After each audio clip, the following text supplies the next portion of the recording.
If we need to melt down any little toys, we can just use those Disney Infinity fucking figurines. We can Oh, there'll always be do that. lots of those. Lots of those. Well, Oh you my know what? gosh. Do you realize we could take those, melt them down? We could make Alpha Omega Sin his very own plastic playland, just with the plastic involved. I'm all for that because I got enough bullshit fucking figures behind me. But I was thinking about it. If you go out to a GameStop, assuming that it's still open, we'll get to that shortly. But if you go out to a GameStop, it's like buy one get three free on Skylanders and Disney Infinity. I'm like, dude, they should just put a sign that says, "For the love of God, take these." They knew that they should have done it whenever Rock Band and the Guitar Hero epidemic swept all the stores, and they're like, "We need a separate store to house all of our Fisher Price instruments and shit." And now this, so they'll be gone soon. I mean, Well, Disney it's absolutely gave up on it. insane the way Disney just jumped on that. They had the Disney Infinity seemed to come right after the introduction of the Amiibo, and they had to be on that and made stock fairly quickly. So they're clearly not, they're not working with any Nintendo suppliers because they had shit on shelves, right? But every store you went into, there was so much Disney Infinity that particular section had its own gravitational pull. There was so much plastic that it was pulling down the floor. And the sad part about it is it had so much gravitational pull, but for whatever reason, wallets were exempt from that. Yeah.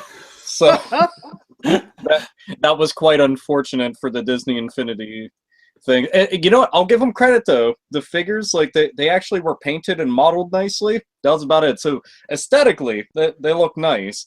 But the game itself, it was shit. I couldn't get any of my nephews, my son. Nobody gave a fuck about it.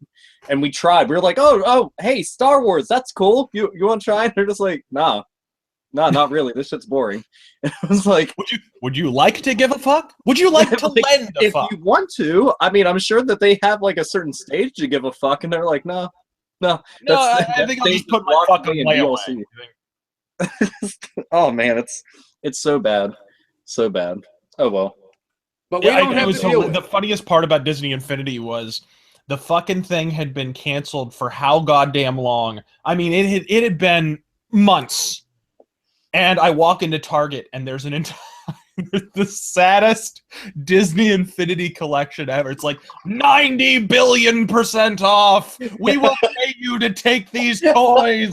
We will follow you out the door with arm loads. Just take these fucking things. And it's packed to the gills. I took a picture, too. So sad. The CEO was like, I will give you my annual bonus if you just take these and get them the fuck away from me, because nobody will come and take them at all. We can't even... No, and it made it all the sadder because they still had the little video kiosk set up. So it was like they were really trying to sell this shit. They were wasting electricity to get rid of these fucking toys. They set the kiosk outside with a sign, like in the middle of the parking lot. It'd be a shame if someone stole these. And then at the end of it, they're like, not a single one of those fucking things moved. There's a fucking bird nest on it now. Fuck them. There's got to be somebody out there, though, that says, ooh, I'm going to take these and put them in my house next to all these Microsoft Zunes I found. You got the poor kid who has to go and get the carts, and he's fucking mumbling death under his breath because he has to go and bring in the kiosk from the middle of the parking lot because the police said you can't leave that out there. So I feel bad for it to an extent. It was a cool concept, just shittily executed and cost too much, way too much.